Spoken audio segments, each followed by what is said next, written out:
All right, so I'm Bob Horton. I put the PhD MS up there. I know like everybody in this room probably has a PhD, but most people get their MS first. So I used to be an experimentalist, and then I got a degree in computer science. So I like to do experiments with like simulations, and that's partly what I'm going to show you today.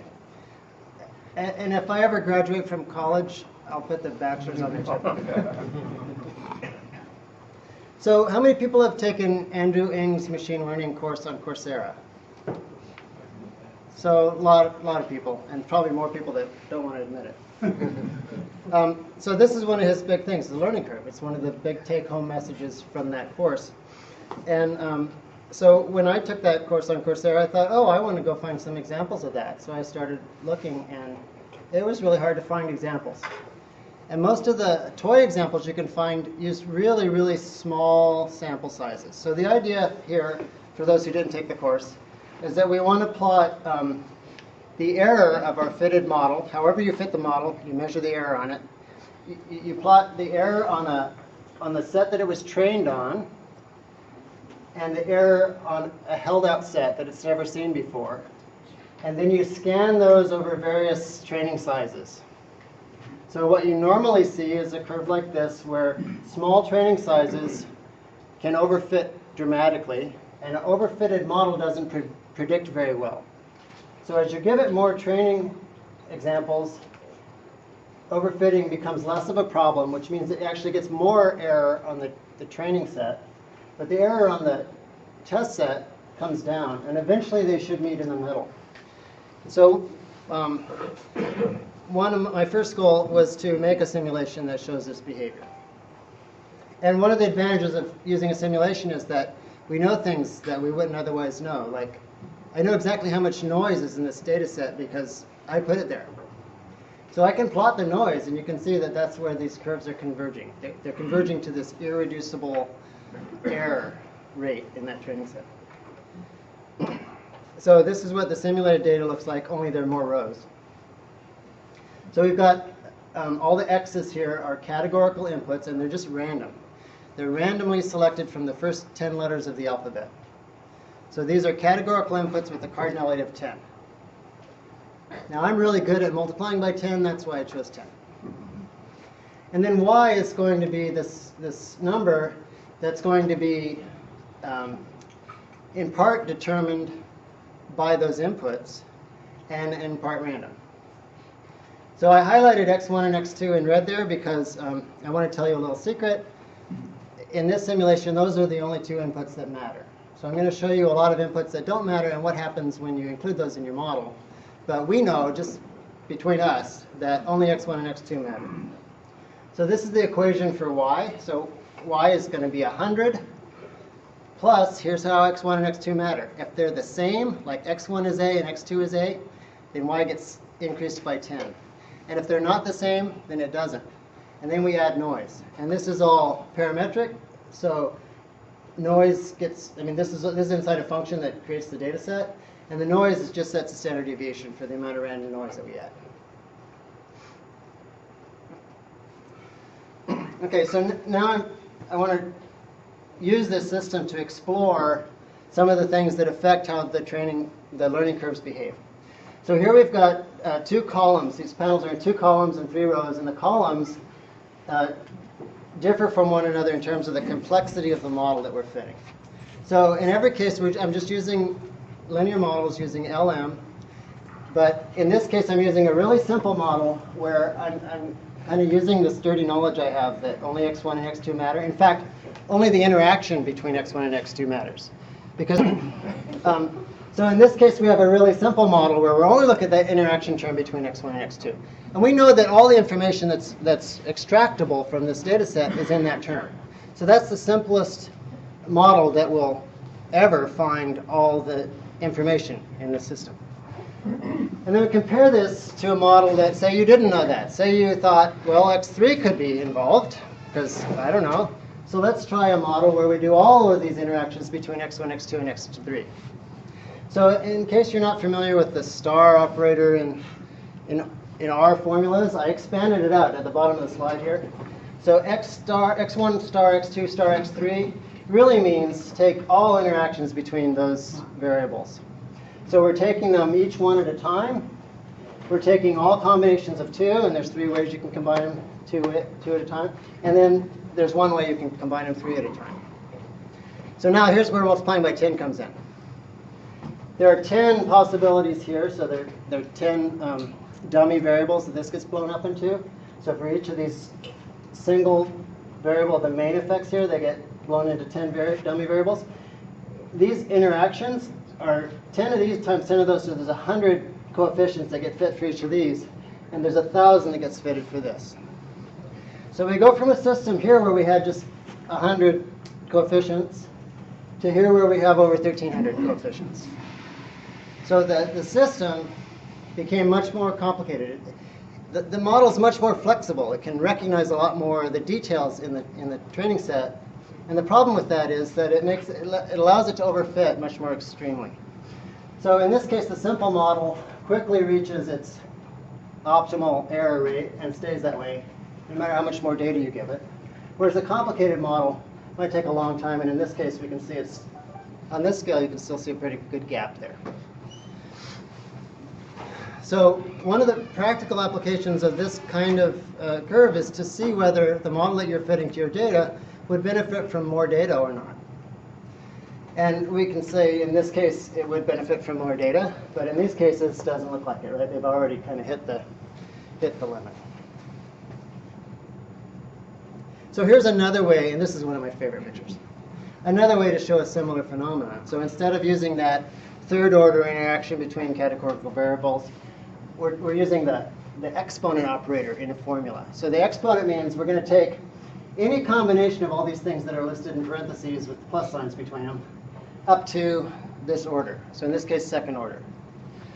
So I got rid of that third-order interaction term that has 1,000 possibilities, but I'm making up for it by adding in more and more of these. So you get these combinatorial two-way combinations of all these things. So you end up getting a lot of coefficients in a term like this. And they form this series, right, where this one's more complicated than that one, and every one as you go up is increasingly complicated. And that leads to this rainbow effect, where the behavior of this learning curve depends on how complex the model is. So just to show you that you can actually use this kind of high cardinality input in a model on real data, I'm going to show you a model on real data. Now, please don't expect this to be a good model. It wasn't designed to be a good model. It was designed to show this principle. It's actually a pretty pathetic model. It's got R squared of maybe 2%.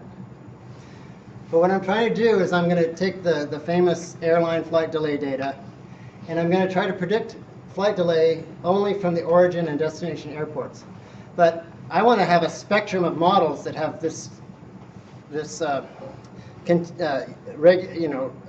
sequence of different complexities.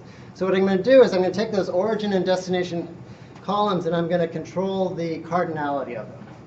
So really there are 300-something airports, but you can rank them all by how busy they are. So there's Orlando. Everybody's going to Disney World at the top. And then all the other airports go down. Chicago. Already, okay, that's even better. I'm glad that many people aren't going to Disney World. That's actually really relief. Okay, so the simplest, lowest cardinality variable that I'm adding to this data set is called origin 33. So that's the origin airport, but I'm only looking at 32 airports, and everything else gets put into other. So it has a cardinality of 33. And then I did 50, 75, and so forth. So I'm working on my PowerPoint animation skills. So the colors there, let me do that again. The colors there show you what group they go into. So the most complicated thing is like 250 different airports. And then you do learning curves on that. And you get the same, very similar phenomenon that we saw in the simulated data, that on the smaller training sets, you get overfitting, and that gives you a concomitant increase in the validation error. So I'm just going to focus on the top lines there, just the validation error, so we can see that spectrum a little bit better. And these models, so the model is just the departure delay as an outcome, and the input is the origin, the interaction between origin and destination at some cardinality or another. And they're all in order here, and you can see that they pretty much come out in order here in terms of how poorly those overfitted models behave on the low training set sizes. So we should see rainbow order here, right? Red, orange, green, green, blue, and on to purple. Okay, but here's the cool part. Ready for this? I'm going to focus in on this area right here. Because what's happening is the really simple model that never got very bad in the small training sets, when you start giving it a lot of data, it also never gets very good. Whereas on the other end of the spectrum, that most complicated model that had 250 different airports it's considering was horrible on small training sets. But once it gets into the really big data set sizes, it actually has a lower error than any of the other models. So in this example, we got this perfect flipping of all these models where at this size, they're all in order in one direction in terms of their error. And at this size, they're all in order in the opposite direction, because you have this trade-off between the complexity or the variance of the model and its ability to learn from more data. And so just to show you that it applies to other things. I mean, probably not too many people fit linear models to purely categorical inputs, so let's try something else. We can take that same simulated data, and instead of fitting one of these hokey linear models to it, let's try a random forest on it. Now, so I plotted both the training and the validation errors here, but let's make the training errors go away so we can see the pattern. So here we have, in random forest, you can change the, you can basically scan over the maximum depth parameter and get a family of models that have increasing complexity. So the deeper it goes, the more variance that model can include. So in this case, the simplest model I put in has a maximum depth of 1. And we know that in this, we got 5 minutes. Okay, sorry, my phone just went to sleep. If you give it a depth of 1, it shouldn't be able to learn this relationship, right? Because the relationship is an interaction between x1 and x2. And in fact, it doesn't.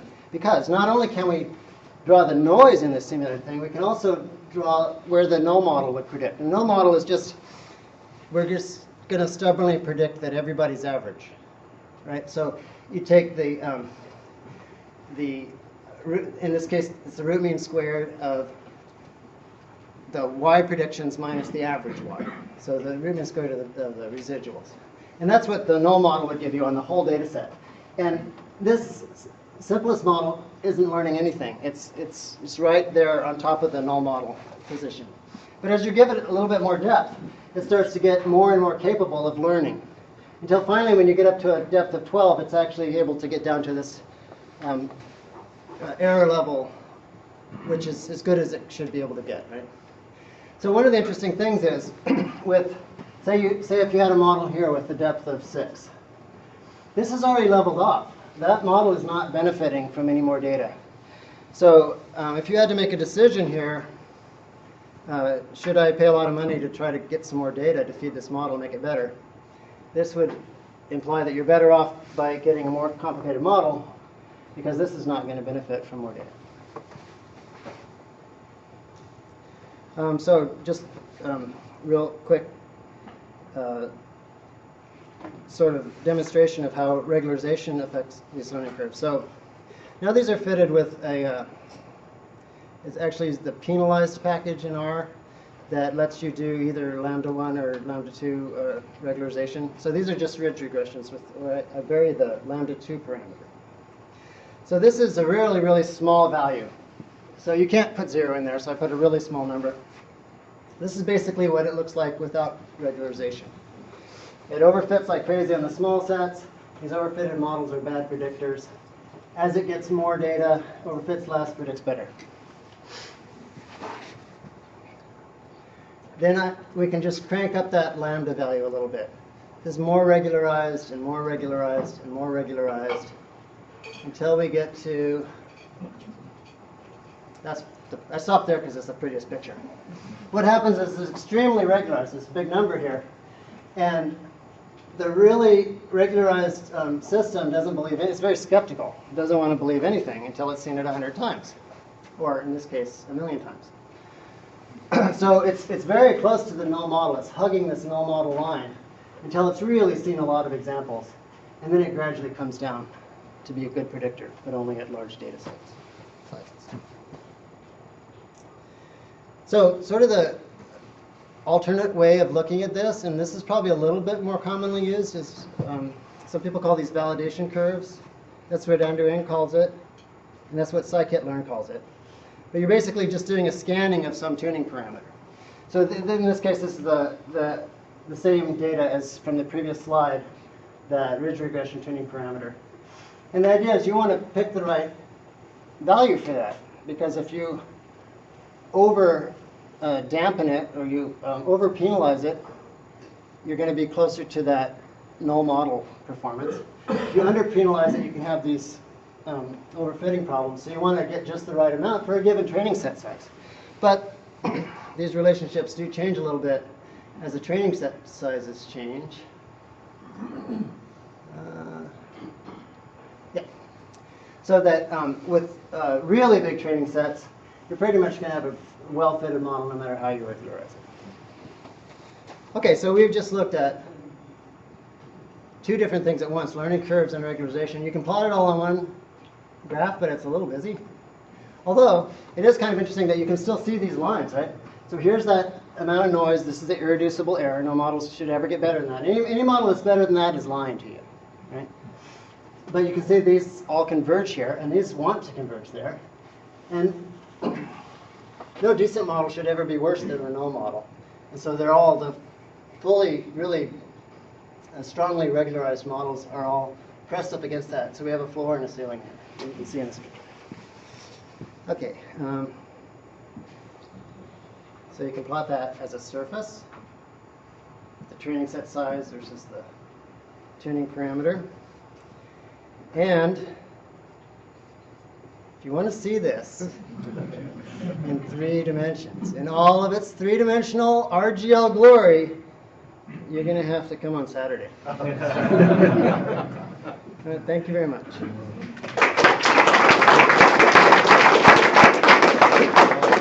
So we have time for a couple of questions while the next speaker is setting up. Question? So I really liked your presentation. I'm wondering about transitioning as you get more data. So if you start off a new operation, you start off with a simple model. As you get more data, more experience, transitioning to a more complicated model. So I'm wondering, you're of course going to be reusing your prior data. So do you have any experience or any thoughts about around how to? Obviously, if you had a huge data set, you could have complicated models. That was one take. Right, I yeah. understood it. If you don't have much data, you have to use a simple model. Yeah. As you start from having no data to gathering some data to gathering a lot of data over a period of, let's say, a year or two, you might reasonably be changing your model over time because you simply have accumulated more data, and it affords you the opportunity to have a more complicated model. Right. Do you have any thoughts around that, or is that? No, I think that was a good thought, right? I mean, more data lets you do more complicated models. One of the reasons I wanted to play with a system like this is I wanted to have some examples to show of what are the kinds of learning curves that would indicate that either you should make your system more complicated because you're not extracting the value from that big data set you have, or should I even bother to get more data? And if I don't have a way to make a more complicated model and the model I have is already leveled off, big data is not going to help me. But if I do have possibilities to have more richer models, then I might be able to get more information out of it. But you have to do, the curve will help you figure that out. Thank you.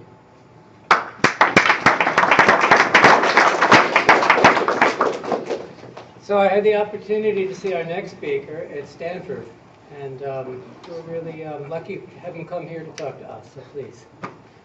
Thank you. Thank you for the invitation, and it's my first experience here, and I think hopefully this talk will make sense in the next 40 minutes, 20 minutes or 40 minutes I have? You have 40 minutes. 40 minutes, okay. So yeah, I'm Hyunseung. I also go by HK because my gym teacher at 4th grade called me by that, and ever since it kind of stuck with my college friends. I'm actually currently a postdoc in the economics department at the Graduate School of Business at Stanford, and today I'll be talking to you about causal inference of instrumental variables using R, specifically the package that we developed called ivmodel, and this is joint work with my graduate school office mate Yang Jiang and my PhD advisor Dylan Small, both at Penn. All right, so the outline of the talk is as follows. So first we'll talk about, if you're not familiar with causal inferences and randomized experiments as well as instrumental variables, by talking about a very famous example in economics, the example looking at the relationship between education and earnings. And from there I can introduce to you what exactly randomized experiments are and particularly their limitations in solving these kind of causal questions. And from there I'll also talk about instrumental variables and how they try to address the limitations in randomized experiments. And we'll talk about actually the package that implements this in R called ivmodel. And to talk about this, I'll have to introduce some notation in the model itself. And this package is actually, we call it comprehensive because it actually covers the case where the instruments are valid as well as the case where the instruments are valid. So it covers all possible cases and provides you with a basically comprehensive data analysis whenever you want to do instrumental variables. At least we think it provides you the most comprehensive analysis that's available in R at this point. And I'll just run through this demo of an R example of the famous education earnings data, and I'll just summarize, and I'll talk about future work in this direction. Okay. So let's talk about education and earnings. So this economist for half a century has been interested in studying the relationship between education and earnings. And this chapter 30 of Handbook on Labor Economics by Card actually gives you a very nice summary of all the literature in this field. In fact, for the last 50 years, it's been guessed based on a huge number of association studies that there is a positive association between education and earnings. That is, if you get more education, your average income would rise on average, which makes sense to most of us. However, and this, just to illustrate this is from perhaps the most famous data of this. This is from the 1976 National Longitudinal data. This is collected, and it was analyzed in 1995 by Card. And if you look at the curve here, the x-axis represents the number of years of education you have, and the y-axis represents the log earnings. If you see here, you notice that there's clearly a positive trend in this. That is, as the number of years of schooling goes up, the number of you earn more on average. Okay. And in fact, this relationship is so strong that the p-value of this relationship is close to 2. It's basically 10 to the negative 16. It's basically, it can't happen by chance by itself. So most economists will tell you, policymakers, that you should get educated so that you should have more earnings down the road. However, as if any question, is this association actually a causal association, or are we just observing some spurious correlation down the end? Now, to study causality, you have to really think about what causal inference really means. Intuitively, what causal inference really means, if A causes B, only if, after considering all possible factors that influence A and B, changing A still leads to changing B. For example, in the case, in fact, this requires you to look at all possible factors that influence A and B. Specifically, everything that, let's say, affects education, everything that affects outcomes, and every variable that affects it, you have to account for and see, even after accounting for all those variables, if changing my education level still leads to changes in my earnings. But as you can see, it's almost always impractical to account for everything. In fact, in this data set alone, the most important confounder, like ability, your innate ability to actually learn material, as well as innate ability to do well in a job, is actually not having been measured. And also, it's very difficult to measure your innate ability in general as well. And just to demonstrate how that exactly impacts your causal conclusion, let me just demonstrate this with a very simple example where I divide people into 2 types of groups. Those individuals who have college experience and those individuals without any college. And now, they're represented by these smiley faces with their circles in their head, okay, to make it easier for you. And this is how I actually teach, or I used to teach causal inference back in grad school. And my undergrad students seem to like the smiley faces quite a lot. Now, the colors of these smiley faces represent income. So the unhappy you are, the lower income it is. And this is actually the average income for a high school student, 2015. And this is roughly the average income in the United States at this point. And this is roughly the average income among college graduates who at least have a bachelor's degree. Okay. Now, even if I'm doing any math, even if she showed us to a person who have at least some education in statistics, or even just looking at colors and the association between colors, you notice the college graduates tend to have higher earnings than non-college graduates. In fact, if you actually were to do this analysis with that data, you find that this relationship between education and earnings is actually very, very, very significant. However, let's consider a confounder. Let's consider a possible factor that may influence these relationships, specifically ability represented by these light bulbs. Now, notice two things about these light bulbs and how it associates both education and earnings. One, it's associated, those who have better ability tend to actually have higher education. So those with better ability tend to actually have, the light bulbs tend to concentrate on college graduates than non-college graduates. Furthermore, these light bulbs tend to concentrate around those people who earn more. And in fact, once we consider your innate ability into this factor in determining causality, this relationship between education and income goes away. And so, if you don't consider this factor, even if you change your education level, you might not actually see an actual increase in your wages down at the end.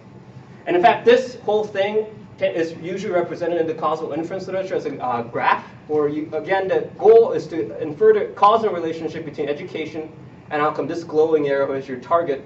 Unfortunately, this target is confounded by things that we can't measure, such as ability. Another thing that's popular in this literature is genetics. Perhaps there are certain genes that make you have more propensity to get educated or just learn better. Other things are socioeconomic backgrounds or specific aspects of socioeconomic backgrounds that are also important as well. And also actually when you move from a town to town, when your actual parents are moving as well. Now, so in the end, what comes down in causal inference really tends to be how do you infer causality in the presence of these possibly unmeasured confounders that we simply can't always measure. In the case here, we can't always measure ability. Okay.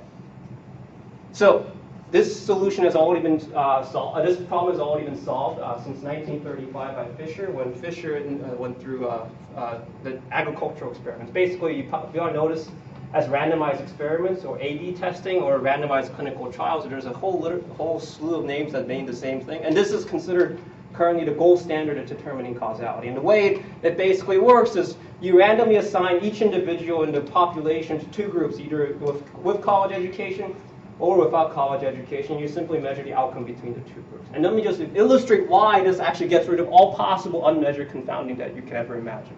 So again, these are the individuals, and their income is represented by colors, and these light bulbs are their innate ability that we weren't able to actually measure in the first place. Yes? No, just literally flip a coin for each individual. If they land heads, you get educated. If they land tails, they don't get educated. Irregardless of the outcome. Okay. So, and there are two groups here, college graduates and no college graduates, and we're going to compare the income between these two groups. Okay. Now, we toss a coin to this random individual, and they randomly get selected to get college education. Next individual gets randomly selected to get no college education. And you repeat this for every individual, and what happens is, by randomness alone, you actually see that the distribution of these light bulbs actually get balanced out at the end of the day. What that means in this DAG literature is basically the relationship between unmeasured the ability and exposure just randomly disappears. Basically, you can imagine shaking this so that it actually disconnects the relationship between the unmeasured confound that used to confound this, and now it doesn't, because now education has been randomly assigned to each individual. Okay. Another way to put this is that actually it basically removes all possible unmeasured things, because at the end of the day, randomness it simply redistributes all your unmeasured things into these two groups equally on average. Okay. Now, this works, and this has been used to approve your drugs. That's in FDA as well as other things. But unfortunately, the biggest problem here is that it's often expensive and also it's impractical, not ethical. Just to illustrate this, for this example of an education and earnings, you can't simply force people to not go to college or go to college depending on the flip of a coin. You can't do that. And I mean, yeah, it's just not ethical. And people also, even if you can do that, people don't comply. You know, like Steve Jobs were forced to go to college, but he dropped out at the end of the day. And or people who might be forced to assign not to go to college actually may end up going to college because they actually want to. Okay? So even if you can randomize, compliance is always an issue in terms of these things as well.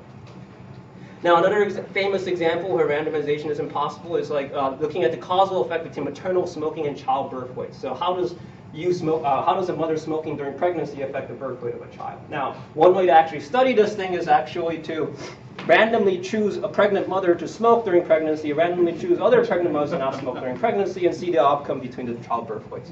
clearly you see a moral problem here. And no, actually, no, not even that. No mother would ever sign up to this, actually, at all. Okay. So, and here it's, yeah, I mean, you can't force people to smoke and not smoke. So randomized experiments are impossible in these cases. Okay, another thing is actually more relevant project that I'm working on right now is on online data. So I mean, Facebook is very, very, very interested in your engagement on the platform itself. Specifically, I want to study questions like, does my peers' Facebook engagement actually cause me to be more active on Facebook? So let's say my friend posts some nice article about something, and suppose I post something nice article on Facebook and my friends comment positively on it. Does that cause me to engage more with Facebook and post more content and share more content, generate more content on Facebook's behalf?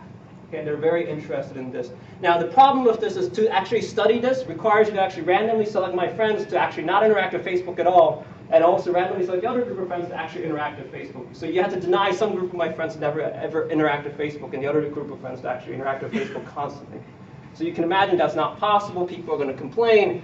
And also, even if they try to do this, there's always going to be compliances. Even if you force someone to interact with Facebook 24/7, they just might simply get bored of it. Or even if you force someone not to interact with Facebook, they might figure out a way to do it anyway. Okay.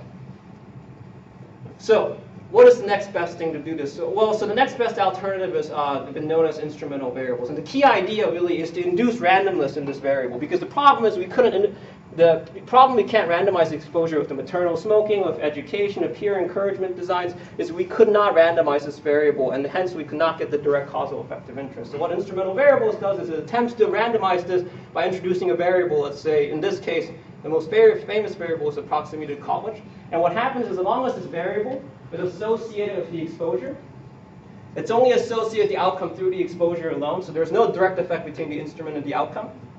And finally, this variable is not associated with any of the unmeasured confounders that confound these two relations. Basically, this is random, almost randomly generated.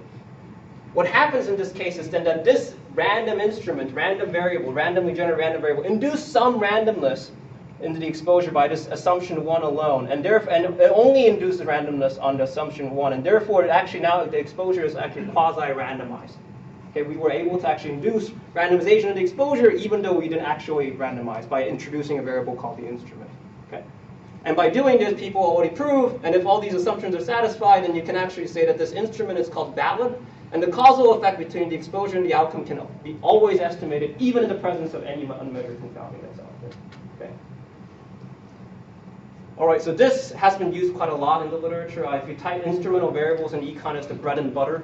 It's more like our LM and R. It's basically they use, and this is, if you type in instrumental variables, and even in New York Times or all these popular media articles, you'll get a slew of research that actually looks in this relationship. Because the power of this is that you don't have to randomize on the exposure. In some cases, you can't actually randomize the exposure itself. Okay. And there are other examples in this. It also solves problems in measurement or omitted variables bias, time series problems. There's a whole literature on this. In fact, this history of instrumental goes back to 1925, so almost in its 100-year century. Now, just to demonstrate to you how this exactly works, if you wanted to actually run this and go home and run this, so it's, again, consider the diagram here, the causal diagram, and the goal was to, again, estimate the causal effect between the exposure and the outcome. Now, the protocol for this analysis is as follows. First, you have to find an instrument that actually is associated with the exposure. So in this case, economists have come up with some of these variables, such as how close you are to a 4-year college, or how close you are to a 2-year college, or what quarter were you born in general, and they consider this to be pretty random. I don't believe it, but economists consider this to be pretty random. And let's just say they were random. Okay.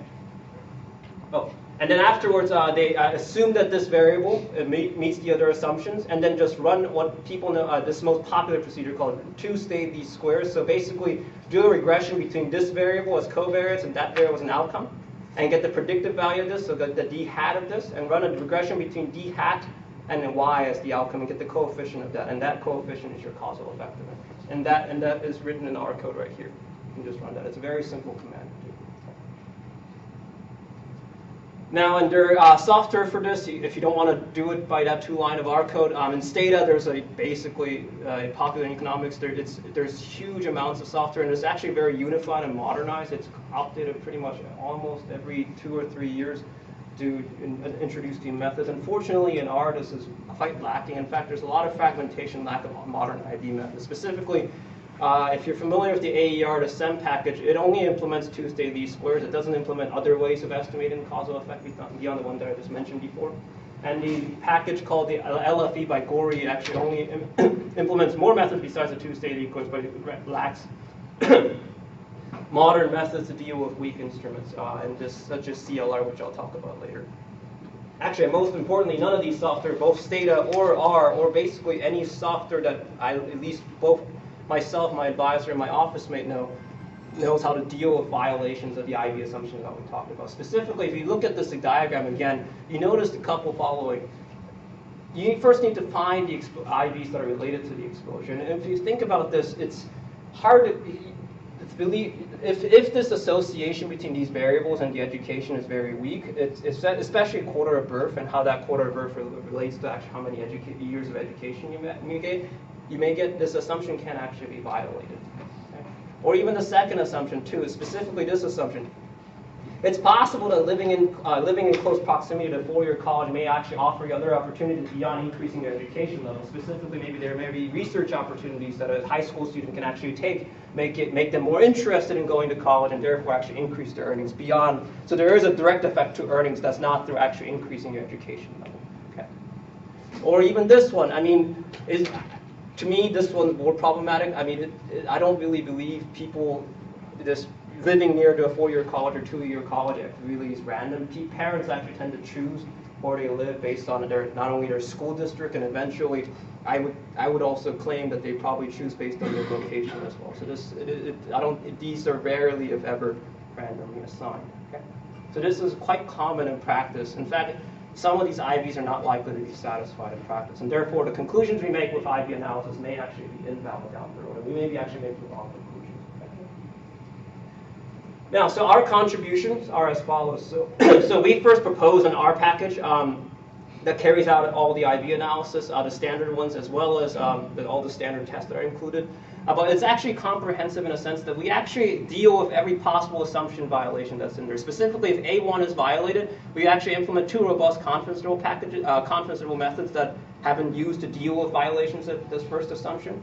And secondly, even if A2 and A3 are violated, that there are no direct effect and no unmeasured confounding is violated, we implement a way to actually deal with this so that at the end of the day, when a user uses this package, they know exactly what they're dealing with, and if their assumptions are violated, they still know what they're getting at the end of the day, if the causal effect means anything down the road. Okay?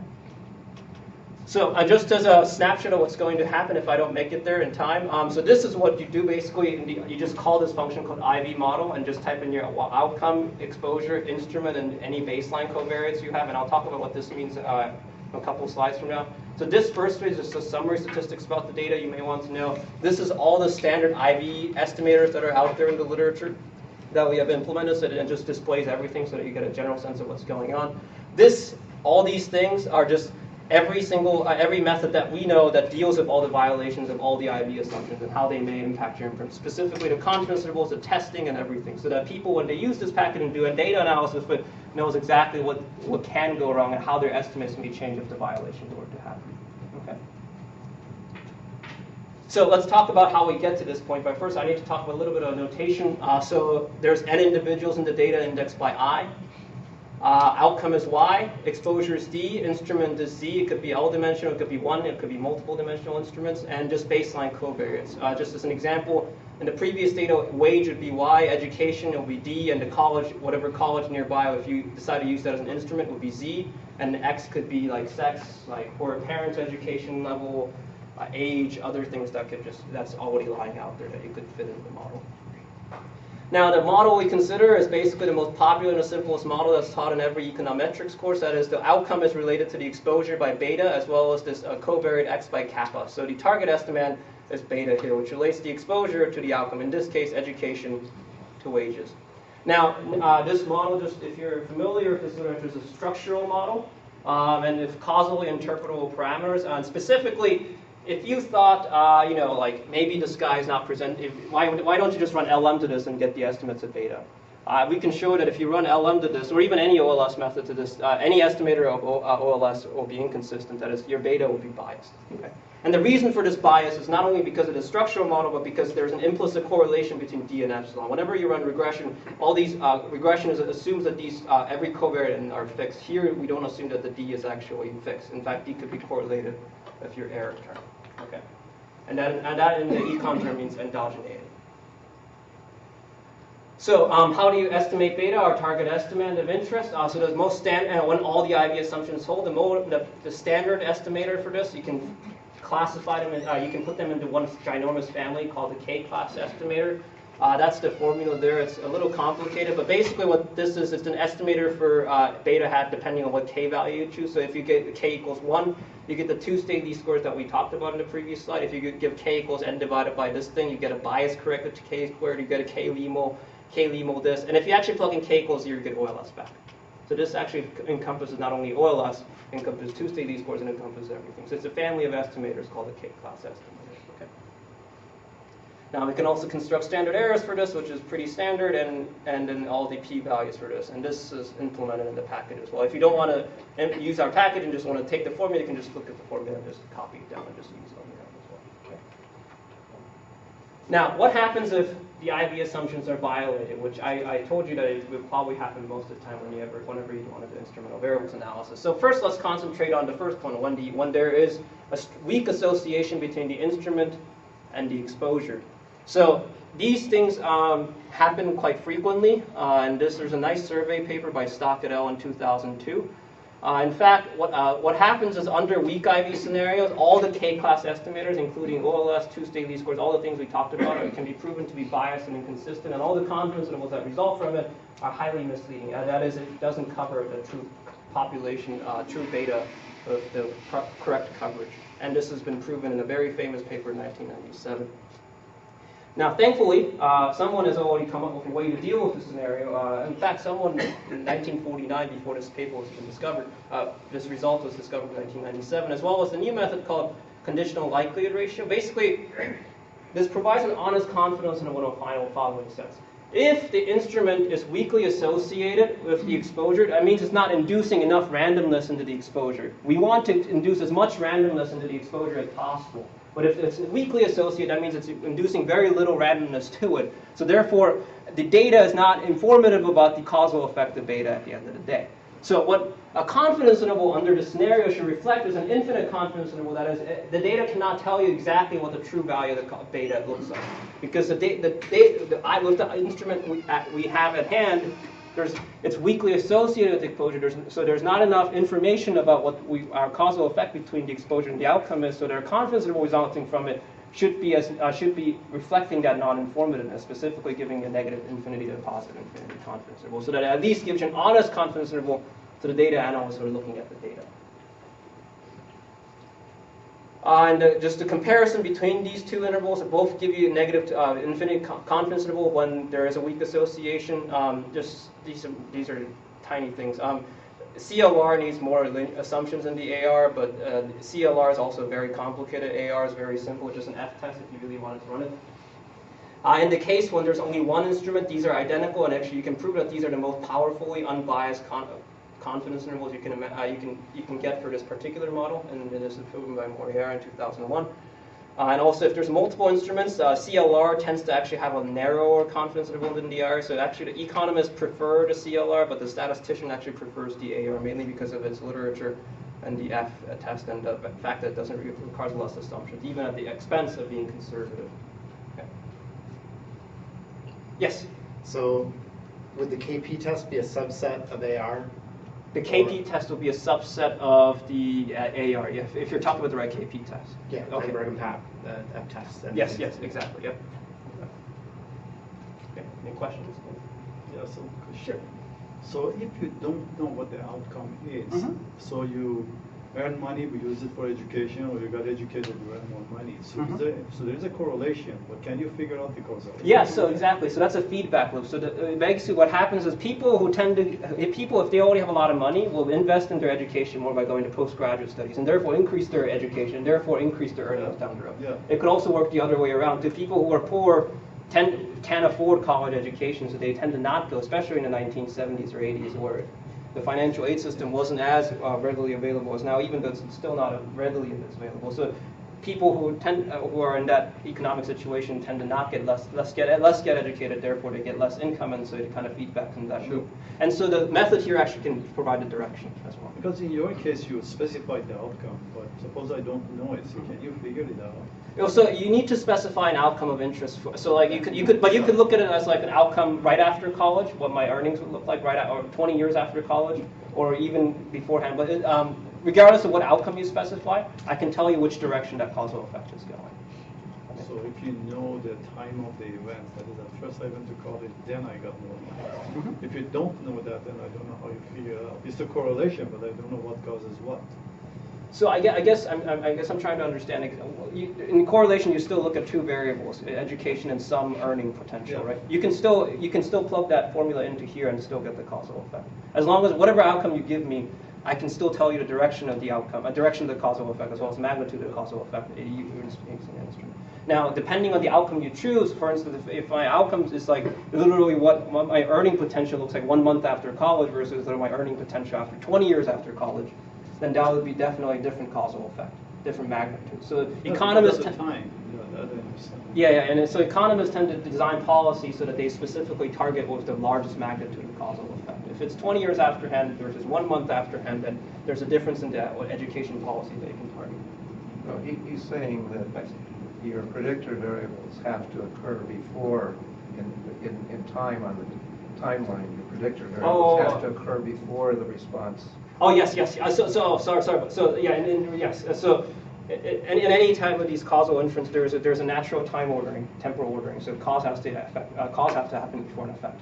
So whatever outcome you choose has to be before an outcome. Yeah. Sorry about that.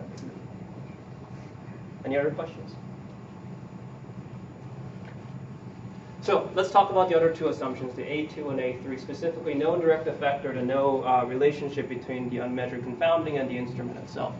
Now, to do this, we have to extend the model to incorporate violations of this assumption. Specifically, if you look at the model we have, which relates the outcome to the exposure and the covariates, all we do is to make this work, we just tack on an instrument to it so that now the instrument has a direct effect on the outcome through this delta here. And the sigma is here so that we actually have a proper unit for delta, to have an interpretable unit for delta as well. So it's actually standardized units of delta, so it's easier to understand that. Okay. But you can get rid of the sigma if you want to. Yes? So is this basically a control function kind of setup? Or? This is yes and no. You can analyze it as a control function, but I mean, even in the control function literature, I don't think they incorporate these kind of exogeneity violations. But the method used to analyze this is similar to the techniques in control function theory. I see the instrument in there. I think, oh. Yeah. No. Yes, it's all in a matter of interpretation. I think down to here. Here we're looking at it in terms of the violation of the A2. Now, here again, this delta captures the violation of A2 and A3. Specifically, it captures not only the direct effect of the instrument on the outcome, but it also captures the instrument's effect on the unmeasured confounding and how that affects the outcome down the road. So you can, in the paper, we prove this, how they both combine into one delta. But for now, just believe me that delta captures those violations. Specifically, if delta were to equal to 0, that means these A2 and A3 assumptions are satisfied. Now, and even in real data, we don't know what this delta looks like because we don't know to what degree the instrument is violating that assumption. However, what we can do is, if the inference on beta, so let's say the confidence interval on beta, doesn't change, even if I vary delta manually, so let's say I vary delta from 0 to -1000, and my beta estimate of beta roughly remains roughly similar to each other, that means that my causal effect between the exposure and the outcome is insensitive to violations of the those two assumptions. Specifically, just to be very clear, let this big capital delta be the upper bound of the magnitude of this little delta here. Note that if this delta is equal to 0, which means that this little delta is equal to 0, the instrument has no impact on the outcome, so the A2 and A3 are satisfied. But if the big delta is greater than 0, then both are not satisfied. So then consider some IV method, let's say confidence interval, the AR confidence, which is uniformly most powerful and biased in this one IV case. And if you vary this big delta from 0 with no violations to, let's say, 1 million, which may have like tons of violations, and you run this procedure, could generate the confidence interval under that procedure. If a high value is necessary to change the confidence interval of the AR, that means that the conclusions are relatively insensitive to violations of A2 and A3. And this is known in the literature as a sensitivity analysis. Yes? So I assume this is standard, but how do you deal with the fact that sigma and delta are not identifiable? So you can actually estimate, once I fix a delta, so let's say I think my violation is on a magnitude of 2 standard deviation, I can actually estimate this delta, kappa, and beta. And you can actually carry out there. Because at that point, this just behaves like a covariate. But you have to put the constraint on delta to make the sigma. Yes, so that's why it's called a sensitivity analysis. Since we don't know exactly what delta is in practice, we say, okay, let's vary delta from 0 with no violations to, let's say, 1,000,000, where there's could be a huge violation, a huge impact on outcome. If my estimate for beta still remains, like, say, 2 versus 2.01, it's relatively insensitive to whatever the magnitude of this violation. And that's why it's called a sensitivity analysis. It's remeasuring the sensitivity to violations of A2 and A3. And so the higher the value of delta and the least amount of changes you get from this confidence interval, the more robust or more insensitive my conclusions are between the causal effect and the exposure and the outcome. So your algorithm can actually run also this in parallel? Yes. I mean, you can specify this. So what most users do is specify this. So we work with doctors, and most people know what the so have a rough idea of what the magnitude should look like. But you could theoretically run this in parallel and then do that as well. So, and you can find a value of delta that basically nullifies this confidence interval as well. So run in parallel for a given delta value. There's a lot of data. So one way, if I understand your question, one way you can do this is, so one question one may have is what value of delta do you need to actually invalidate the entire conclusion? So let's say the confidence interval now contains a 0 value, so it just retains a null hypothesis. We have a code that does that for you. We search that delta. So any value of delta that's less than that is going to be insensitive in any value. Yeah, but that's not the thing. So Sure. suppose my data is very large. Uh-huh. So I have to distribute it across like a sharded environment. Mm-hmm. So can I run the fragment of your code across and then bring the whole thing? Oh, that's a good point. Let's see. Can you run? Yeah, I mean, so these in essence are sufficient statistics, so you can actually run them separately and just combine them by the weights as well. It's not implemented in the code, but you can definitely do it. But that's a good point. I mean, for right now, this package has been optimized to handle very large, sparse data as well. So if you put in 1,000,000 by, I think what the covariate size would look like was 50,000, it would still be able to run this within under a second. But we haven't considered it splitting across pieces and running them in parallel. But I mean, that could be feasible as well. Now, this one actually talked about the one IV case. There's multiple IV cases as well, and I'll go through this quickly because the multiple IV case it gets a little bit more tricky, mainly because you have to consider the correlation between the instruments and how that correlation is a causation, all that stuff. So it's a more technical. The model is identical, except there's now a vectorized form of this, and so instead of a scalar delta, now there's a transpose to it. Again, delta is unknown. And you can define the valid instruments based on whether each component of delta is 0 or non-zero. Specifically, if the jth component of this delta is equal to 0, that means that the jth component of z, which represents the jth instrument, is not going to have any impact on the outcome. So there's no direct effect on the jth instrument to the outcome. But if delta j is not equal to 0, that means that the jth instrument has a direct effect on the outcome, and therefore the instrument actually violates the A2 and A3 assumptions. Okay. So in essence, the support of this delta captures the violation of this too, and unfortunately the support is not known. But in this case, we can actually leverage something very unique about this. In fact, if you were to run each instrument in parallel across L instruments, and you just match which estimates have been found, you can actually get a causal estimate. And you can actually do this without even knowing delta. Okay. And so we proved this specifically, as long as less than 50% of your instruments are invalid without knowing which of them are invalid, or let's say 40% of them are invalid without knowing which of the 40% are invalid, or maybe it's 38%, but you think it's 40%. It's still okay. And you can still estimate this beta even without knowing delta as well. So compared to the last slide where you had to specify a delta and change or get the estimates for it, this one, with the multiple IV case, you can kind of leverage a little thing, and that's leverage. If you want to know more, I can talk to you afterwards. It's a bit more technical, but yeah. And yes. So can you relate this just briefly to sort of the conventional over-identifying sort of restriction test of instrument validity, where you've got more than one instrument? Yeah, To see so whether they give you the same estimates, basically. yeah, the over-identifying restrictions test whether this delta vector equals to 0 versus non-zero. It doesn't test exactly which element of it is non-zero, which is what you need to actually get the estimates of beta. What we prove in this paper is that, yeah, we extend basically the over-identifying restrictions test and tell you exactly which delta is non-zero and which delta is 0. And therefore, you can actually get an estimate of beta. And the condition that's required to do this is basically that 50% of your instruments have to be less than 50% of your instruments have to be invalid, without knowing which of the 50% of them are invalid. Is there any way you would know whether that's true or not? You just assert that would be true? Or? So in medical literature, this is quite common. So let's say the instruments. So actually, the instruments in the medical literature are genes, and you assume that the genes are randomly assigned to you at birth, which is mostly the case when you do meiosis. Basically, all genes are randomly assigned at birth. And there's enough evidence, enough genetic evidence through mouse and other these knockout experiments that they have a practitioner, especially in cardiovascular disease, have a pretty good idea where this holds. In malaria, there's also cases, but in other cases, yes, in other cases you may not know what that boundary is. But actually, in this paper this A paper, we actually go into case where even if it's more than 50% or even 70 or 80%, we even provide identification condition. What do you need to actually get this delta at the end of the day? And that's a necessary and sufficient condition, so you can't do better. Yes. So presumably, no IV is totally valid, perfectly valid. Mm-hmm. So where does that fit into? So the thing is, if no IV is perfectly valid, but the invalidation is small in magnitude, as long as it doesn't change your beta too much, it's actually okay. Your causal estimate, your true causal estimate of truly valid IVs versus your causal estimate of all the IVs which may be invalid but invalid to a very little degree are similar. No, I understand that, but what I'm saying is that your software, for example, and all your theory is presuming that it's either valid or invalid, right? Yes, it's either it's invalid. Delta is either 0 or not. Mm-hmm. And in practice, even a so-called valid one will have a small but non-zero value, right? Delta. If it's a valid, yeah. So all your testing and whatever, how does is it able to handle that?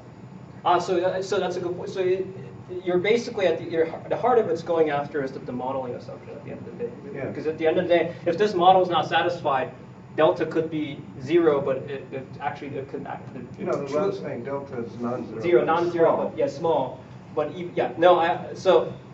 so in some sense, you have to have a strong signal to actually be able to detect the delta away from 0. And even if delta is away from 0, it's possible that if this model is misspecified, let's say this is actually quadratic or even cubic, or even this term is not linear in itself. Maybe wage education is related to outcome by like a quadratic term, in which case the definition of delta changes again for that particular model. So it's very sensitive to that model. Now, given that what I said, as long as this relationship is linear, but this relationship is any basically polynomial or any smooth function of this, it still works.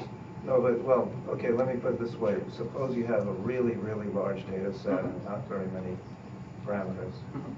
That it's going to find out they're all invalid.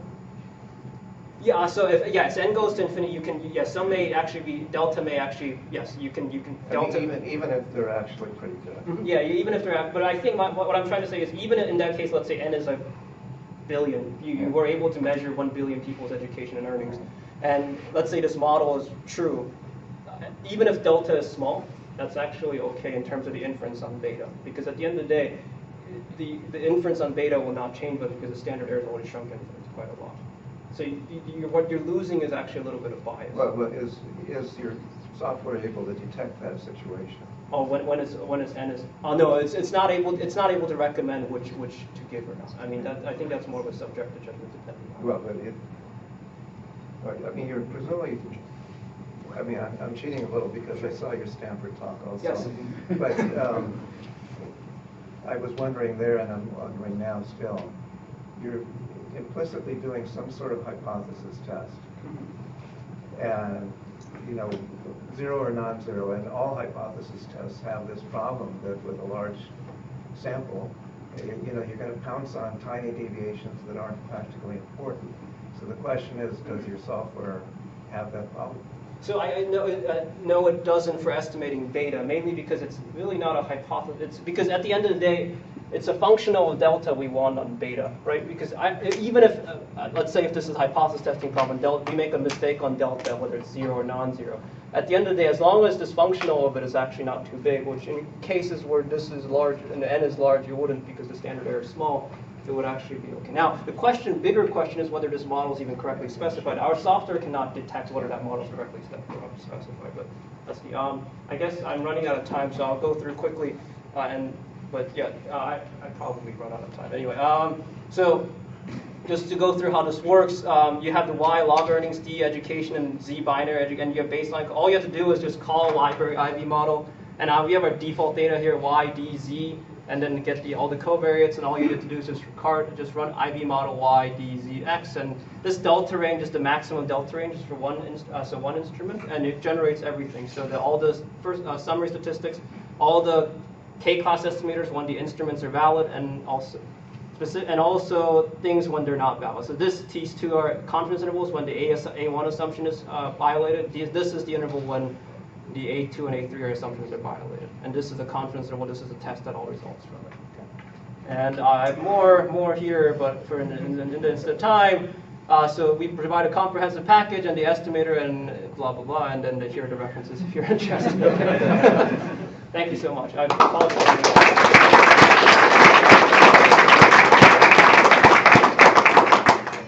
So to follow up with Norm's question, if you take the converse of that, if you have a bunch of weakly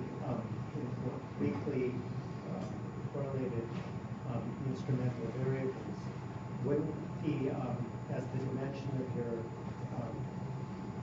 kind of like maybe Euler randomization, as the dimension of your instrument increases, you're heading more and more towards Yes. No, that's very true. But the other thing is that the key point is that we're trying to estimate the covariance in these models. Does anybody try regularizing the covariance? Since some bias in the covariance is not going to necessarily translate to bias in data. Yeah, so this is a very good point. So as the dimension of L increases, so if you have more instruments, at the end of the day, you have to estimate the covariance matrix. The unique property of this is as long as the target estimate is a scalar parameter, basically the causal effect of the exposure and the outcome, you don't have to estimate the covariance matrix perfectly. And you can even estimate it with bias, and it's okay, actually. The thing is, and in this problem, in the example Mendelian randomization where you did user genes, it's actually okay to not get the perfect estimate of covariance at all. In fact, in our software, Sys5 is the other software that deals with the multiple IV case of the covariance estimation. We don't need a perfect estimator of the covariance. In fact, when you actually compare to the actual covariance estimate, it's terrible. But the thing is, we're targeting at one value, which is the causal effect of the exposure and the outcome. And as long as that target is consistent, we don't really care how we got to that target. And it's a nice, it's really a matter of how you target at the end of the day and how you get at that target. And it's surprisingly for this case, as L grows, it's actually okay. Now L has to grow at a certain rate, but for reasonable rates, it's okay. You could just plug in the identity. No, so you can't plug in the identity. So, like, you can't. You have to plug in something more clever than the identity. But you can't simply plug in the identity.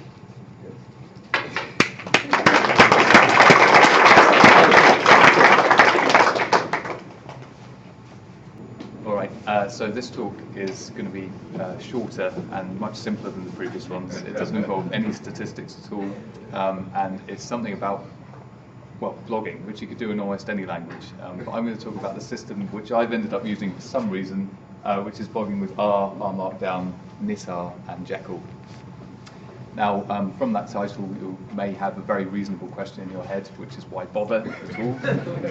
And I'd like to sell you guys on the idea of blogging about the work that you do. R bloggers, for example, is a wonderful resource. I can't imagine the number of times I've searched for something and found a blog post with accessible writing and reproducible code examples, which has kind of walked me through an entire process and saved me hours of Googling stuff and reading things. But I'd like to tell you for some other reasons why you may like to blog. First of all, because you're not as clever as you think, or at least whenever I start writing about anything to do with R or statistics, I realise that there are huge gaps in my understanding. Things I thought I knew, I go to write them down and kind of explain them to myself, and I realise that there's all kinds of things I haven't considered. So for me, the process of writing especially for my peers and especially publicly, is probably the best way to kind of nail down my own understanding of the subject.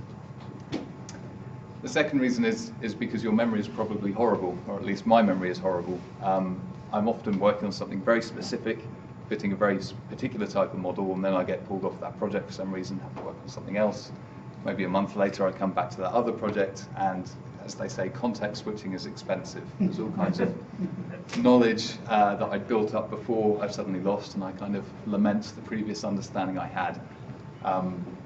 At least if you're me, there are two ways that I keep track of my understanding at the moment, which aren't blogging. One is awful comments in my code, which I can never understand, and then the other is attempting to write up a research paper, which I never finish. So a blog post fills that kind of chasm in effort, and is very useful. The third reason is that you can exploit the kindness and/or boredom of experts. So these days with Twitter and Hacker News and DataTow and the kind of connectedness, which makes it much easier to put your work in front of other people, it may be that you're working on a particular thing and the world's preeminent expert on that thing happens to see it and may have some advice to offer you. That does happen, and it is brilliant. And the fourth reason is Adley Wickham, the author of everybody's second favourite data manipulation package, recently said in his Reddit AMA that if you want to give back to the R community after having gained so much, probably the best way that you can do this is to write a blog. And even if you're not working on the cutting edge of anything, it's still pretty likely that whatever you're working on, you are discovering new problems, encountering new errors, finding new ways around things, and there are going to be people who are running into the same stuff as well. So even blogging about what may seem trivial is probably going to be very helpful to lots of different people. Now you may have another question, which isn't this difficult and/or boring? And it can be, and in fact until very recently there weren't very many good options if you wanted to blog about the process of data analysis or about R itself. So one option is that you could do your analysis in some R file somewhere and then copy and paste the results over to something else. So you could be using another kind of blog-aware static site generator like Jekyll, Hyde, which is the Python version, Pelican, which is a very popular Python static site generator, Hexo, which is good for JavaScript, etc. Which is kind of frustrating because you may do some work on something, but then there's a real disincentive for you to improve that work if you suddenly find a problem with it later. You've kind of got to rerun all this analysis and copy over all the plots, and it can get quite dull, basically. The other option you had was to try and roll your own R-based static site generator. I've done this before. I have to maintain an intranet site based on this, and just don't do it, is what I'll say. And then the third option is that there are some R packages that do this, but unfortunately they're kind of slightly unfinished in every case. None of them have made it to CRAN, and none of them are under active development. Hadley wrote one called RSmith. There's one called Samantha, written by a guy called David Springate, and Ramnath, who wrote Slidify and R-Charts, also wrote one, although he's merged that back into Slidify at the moment. So there doesn't seem to be a kind of single silver bullet type solution. However, thanks to Yuhi, I hope that's how you pronounce his name, who released a repo on GitHub about a year ago with really no fanfare whatsoever, it contained the code to produce what I think is probably the best blogging system for R possible. And it means that you can go from nothing to a finished blog post that's published in about 2 commands. And just to give you guys an idea of that, this is me loading some functions from my personal package which wrap this stuff in 1 command new post. It will configure RStudio immediately to set you up for blogging. And whenever you save changes to your Rmarkdown file, they'll immediately come through in the RStudio plot window. This is all rather fast now, it's on the internet. But those 2 commands are basically new posts, which will set up a Rmarkdown file with all the necessary boilerplate for blogging. And whenever this file is saved, it will be regenerated within RStudio for you to look at, so you can kind of iteratively work on stuff. It's pretty good. And then when you're happy, you can just run blog run, and it'll all be pushed to the internet. Now this might seem kind of magic, but these are pretty insignificant bits of code I've written around the stuff that Yuhi did. But what that new post function does, it creates some directories within your blog directory, which is set up for posts to organize files. It will set up the files with all the necessary boilerplate and so on, and then it will open them It'll also then use Jekyll and the server package to kind of run a live preview within RStudio for you. And then the final one, blog push, is really kind of a cheating function. It quickly regenerates all the files in terms of static HTML, and then it's a wrapper around the AWS CLI interface, which is just the kind of programmatic way to upload documents to Amazon S3. So to kind of talk a little bit more about what's going on under the hood when you kind of type in a website appears and that kind of thing. How Jekyll works is actually very simple. The kind of standard way it works is you write some kind of blog post in Markdown, and there's some YAML matter at the top, which you'll probably recognize from doing this with Rmarkdown, but it will have some other more blog-specific things, perhaps the date that you want to publish it, or particular tags that you're publishing it under. You get some other stuff with Jekyll as well, which are kind of asset folders. So you have a folder which is layouts, which is HTML templates and that kind of thing. And then you will have other folders for other kinds of assets like JavaScript, CSS, and images. And what you might do is write your post. You may make a reference to a plot. Jekyll will then kind of combine that with the HTML template, which will have all the boilerplate in there for things like your menus. You can see that locally, and then whenever you're ready for it to kind of appear on the internet, you can use S3 or GitHub Pages or something to put it up on the internet. How this works with Knitr is actually very similar. It's just that the RND step is handled first. So what that whole process was doing in that GIF when you typed something and saved it was, you'd save your RND file here. Knitr then would immediately go through and all of the R code, it would turn that into Markdown and save all of the assets into the kind of blog directory structure for you. And then it would immediately convert, Jekyll would immediately convert the Markdown into HTML and keep that running live for you so you can all kind of see it all work. And then whenever you're ready, you can upload stuff to the internet. So this is all the first command, new post, and this is the second command, blog push. And the putting it on the internet bit is incredibly easy for me, at least. GitHub Pages is probably the most popular way to do this. I decided to use Amazon S3, but it really is just one line of code, one bit. So now I thought I'd ruin it all and see if I can do a live demo and make that work, just to kind of prove how easy it all is. So I have here, well, actually, let me look up the repo first. So this is the Knitr Jekyll repo for you guys to look at. All you need to do to get going yourself is to clone it very quickly. Which is something over 3G, which probably wasn't very clever. You just go into the directory and then open up the R project file. RStudio should appear. And then using my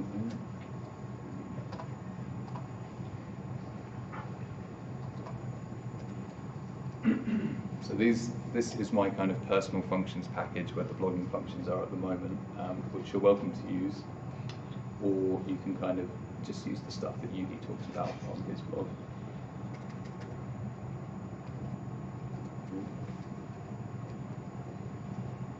So to get a new post, we just type this. All the magic happens, and we now have a skeleton RMD file, and we've got a preview of the blog here. So we could say something like,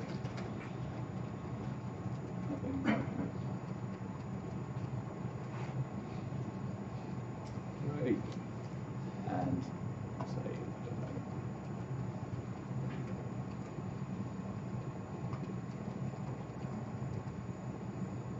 oh God, what's the other guy's name? Robert Horton.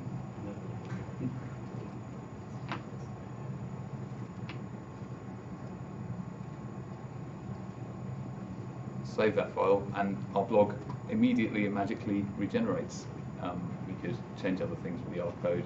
Should have probably thought of a better example, but what do we do?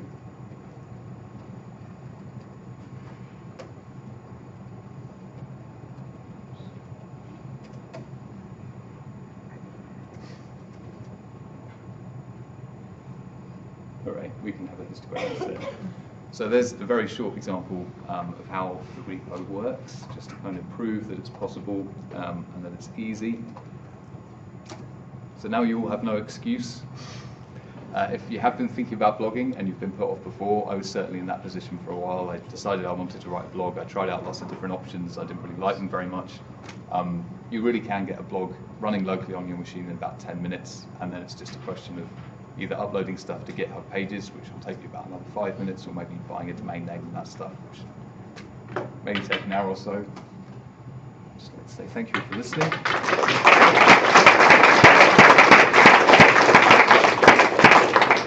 And does anybody have any questions?